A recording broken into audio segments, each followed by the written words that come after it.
एक बार अकबर बीरबल से पूछते हैं कि बीरबल बताओ अंधविश्वास क्या है। बीरबल कहता है कि महाराज, मुझे इस सवाल का जवाब जानने के लिए 4 दिन की छुट्टी चाहिए। तो अकबर पूछते हैं कि तुम्हें छुट्टी क्यों चाहिए। तो बीरबल कहता है कि महाराज, मैं परेशान हो गया हूँ। आपके सवालों का जवाब देते देते मेरा दिमाग थक गया है।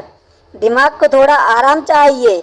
जब 4 दिन के बाद मैं वापस आऊँगा तो आपको पक्के से बताऊंगा कि अंधविश्वास क्या है। अकबर कहते हैं ठीक है, जैसी तुम्हारी मर्जी, मुझे मंजूर है। बीरबल को 4 दिन की छुट्टी मिल जाती है और बीरबल अपने घर जाता है। घर जाने के बाद वह सीधा मौची के पास जाता है और मौची के पास जाकर बोलता है कि ऐसी शानदार जूती बनाओ जो देखे देखता ही रह जाए।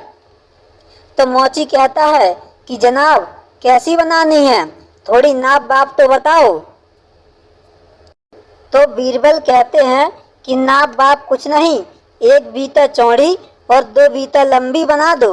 आराम से बनाना, कोई जल्दबाजी नहीं है। तुम्हें जितना टाइम चाहिए हो मिल जाएगा, लेकिन इसमें हीरे जवाहरात जड़ने हैं और सोने चांदी के तारों से सिलाई करनी है। जो भी जूती देखे देखता ही रह जाए और कहे वह क्या जूती है। तो मौची कहता है कि जनाब, किसके लिए बनवानी है।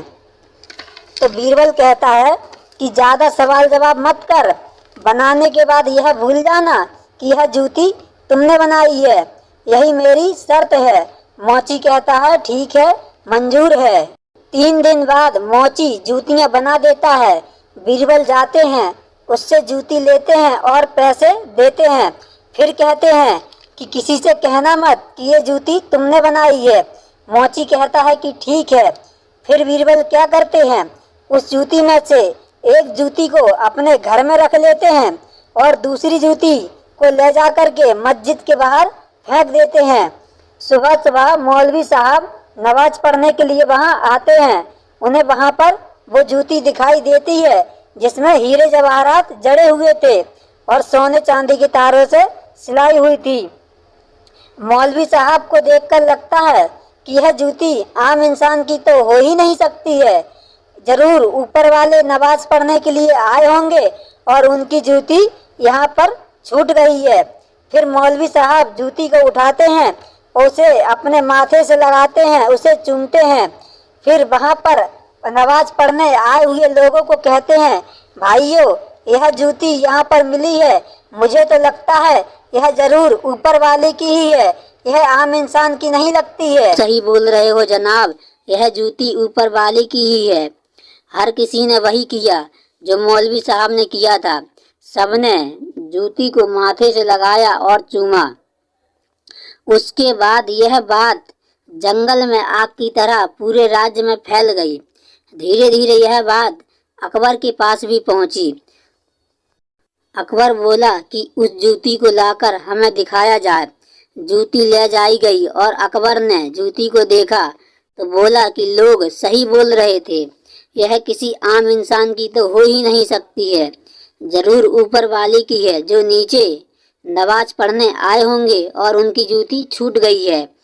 अकबर ने भी वही किया, उसे अपनी आंखों से माथे से लगाया और चूमा। उसके बाद अकबर ने कहा, बहुत ही नायाब जूती है, इसको ले जाकर अच्छे से स्थान पर रख दो और पूजा करो। इसकी पूजा होनी चाहिए, अच्छे से ध्यान रखना है, यही आप सबको करना है। अकबर का आदेश माना गया। इधर 4 दिन की छुट्टी बीरबल की खत्म हो गई और बीरबल वापिस आ गया। उसका चेहरा उतरा हुआ था, मुँह उदास था। अकबर ने पूछा, क्या हुआ, तुम उदास क्यों लग रहे हो, जैसे घर में किसी की मौत हो गई हो।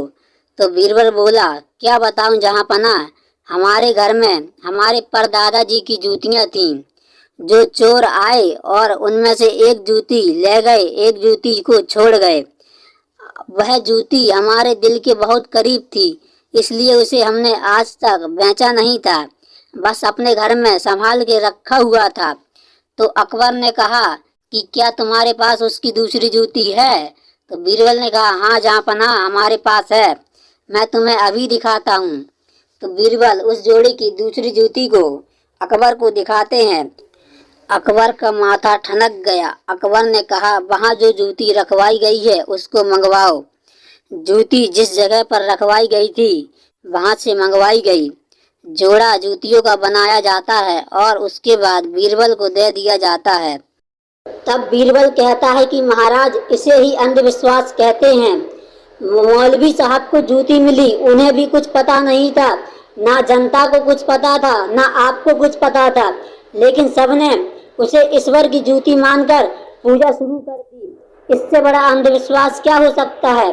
जब हमें किसी बात की जानकारी नहीं है तो उसके बारे में हम अफवाह क्यों बनाएं? दोस्तों, वीडियो कैसी लगी कमेंट जरूर करें और इसी प्रकार के मोटिवेशन वीडियो देखने के लिए हमारे चैनल स्मार्ट गुरुजी हरी को सब्सक्राइब जरूर करें। अगली बार फिर मिलेंगे एक नए वीडियो के साथ। तब तक के लिए धन्यवाद।